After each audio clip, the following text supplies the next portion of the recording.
Sinong na-impluensyahan mo sa inangkin mong stilong baliktaran? Di ba wala? Kasi sa dami ng gumamit niyan, parang pek-pek na payuwagan. Pero ikaw daw, yung pinaka-epektibong gumamit niya na ba?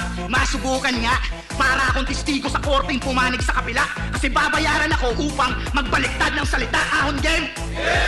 Ako yung nanalo sa ulanan, nanulat, natalunan, nayabangan na nga ba yan kasi nasugatan tot natagusan. Oh, di ko napapahabain pa na itahak kasi ayaw niya ng kahatian. Ang importante, nagtagumpay ako na iwasak at humantong to sa kasawian.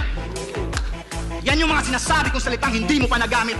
Kumuha ako ng pise sa iyong isip at sa leeg mo to sinabit.